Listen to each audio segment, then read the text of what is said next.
It's Thursday, the 22nd of July, 2021. Welcome to Fear and Greed, the business podcast that sets you up for a successful day. I'm Sean Aylmer. The Prime Minister balks at reintroducing big handouts in the face of the latest COVID wave, as analysts forecast an economic contraction this quarter. That's our main story. Also coming up in today's podcast, the ASX surges as large caps have one of the best days in months. The oil sector abuzz with takeover and merger talks. And Australia's wine exports get some good news from the United Kingdom. Then, stay listening for journalist Latika Burke in London about the lifting of COVID restrictions. But first, here's a brief look at markets.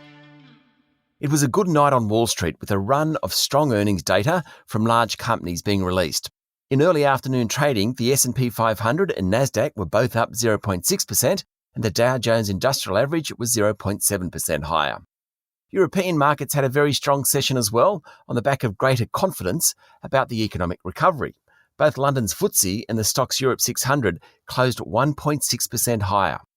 The local share market closed up 0.8% yesterday to finish at 7,309 points, reversing Tuesday's losses. It was a pretty good day across the board, led by healthcare and financial stocks. Only industrials and technology stocks went backwards. All the top 10 stocks gained ground yesterday.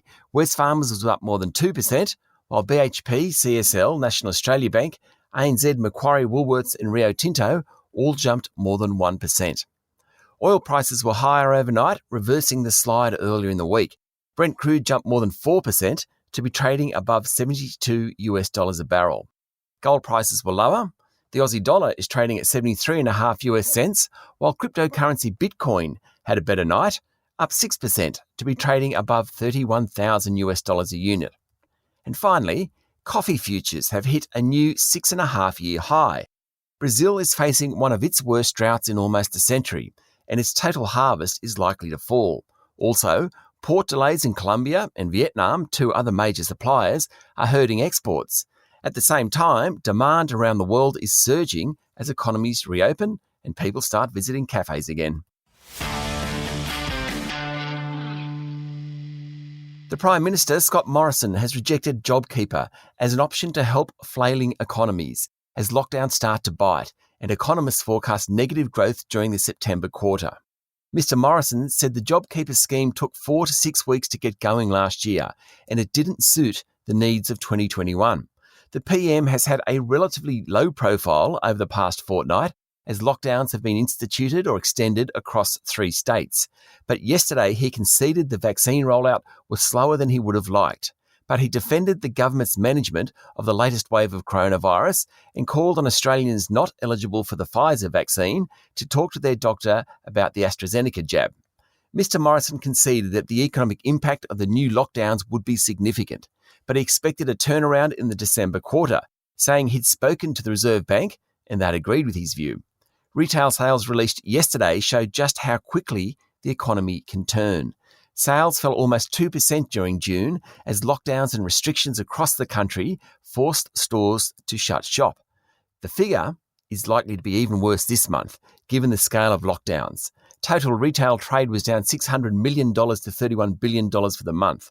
The biggest falls came in Victoria and New South Wales, but only 5 days of the New South Wales lockdown were in the June figures. Already some big businesses are starting to lay off staff. Building group Boral yesterday said it had to stand down 630 workers in the Greater Sydney region and halt production at some concrete and asphalt plants because of the lockdowns. And the business community is getting increasingly antsy about the lockdowns across the country. Commonwealth Bank Chair Catherine Livingstone, Telstra Chair John Mullen and Zipco Chair Diane Smith-Gander appeared at a superannuation conference yesterday and the message was clear.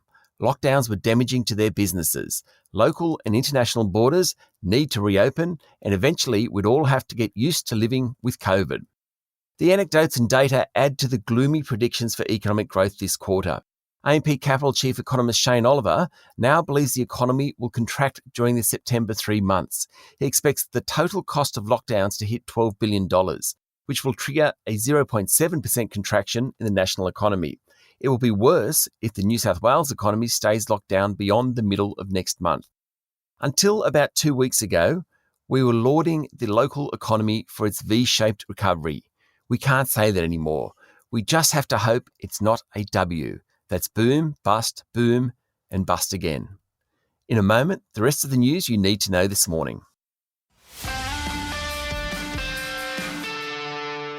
In overseas news, the United States overnight extended border restrictions on non-essential travel with Mexico and Canada for another month. Experts say the current wave of cases in the US was likely to last that long. Around the globe, there were 3.4 million new coronavirus cases last week, up 12% from the previous week. The number of deaths, however, 57,000 last week, was starting to decline. The Brexit deal between Europe and the United Kingdom is less than a year old, and Britain is already trying to overhaul trade rules for Northern Ireland. Prime Minister Boris Johnson wants freer movements of goods with Northern Ireland, but Brussels has said there will be no renegotiation, inflaming tensions between the governments. And Netflix, the world's largest streaming company, reported weak customer growth for the June quarter, triggering a 4% slump in its share price. Netflix did well during the pandemic, but the reopening of communities and movie theatres and lifting of restrictions has clouded its outlook.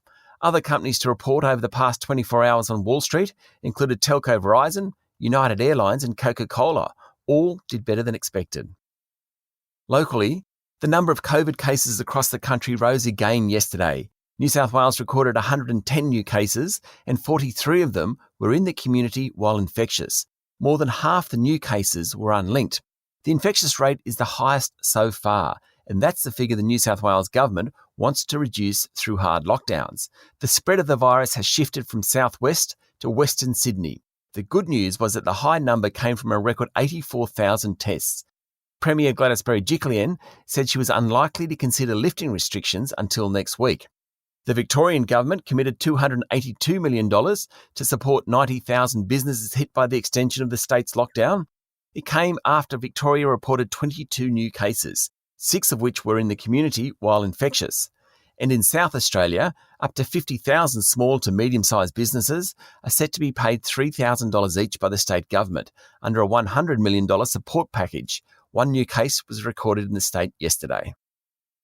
Oil group Beach Energy said revenue had jumped during the June quarter thanks to higher oil and gas prices. Sales revenue was up 7% and the company's production came in at the top end of guidance, but its share price fell more than 3%. Oil and gas is a very interesting part of the business world at the moment. With carbon neutrality a goal of some of the biggest global players, the local companies need to decide what to do with their fossil fuel assets. BHP yesterday remained tight-lipped about a Bloomberg report that said it was interested in selling its $15 billion oil and gas portfolio. For almost a decade, it's been speculated that Woodside could be interested in the assets. On Tuesday, Santos said it had made a bid for Oil Search, which was rejected. But the potential for a deal there remains live, and both Woodside and Oil Search are looking for new CEOs. There'll be plenty of action in the oil and gas part of the market over the next few years. US engineering software group Autodesk has dropped its bid for ASX-listed Altium after the two tech companies couldn't agree on price. It came after a bid valuing the company at $5.25 billion was rejected earlier this week, according to media reports. The decision triggered a near 5% drop in Altium's share price yesterday, and the company at yesterday's close was worth around $4.3 billion, nearly 20% below the bid valuation. Coal, silver and alumina group South32 reported record annual production for the last financial year, but it expects its full results to include an impairment of nearly $1 billion for its Illawarra metallurgical coal business in New South Wales. Regulators in the state have so far refused an extension for the plant. South32 share price rose 0.7% yesterday. Telstra Chair John Mullen said the telco giant wouldn't buy Digicel's 3G assets in Papua New Guinea unless the federal government offered support, and it was in the interests of shareholders. The story has emerged over the past week, whereby Canberra asked for Telstra to help buy the assets to stop Chinese interests gaining control. It's an incredible story, the federal government asking a listed company to help with national security.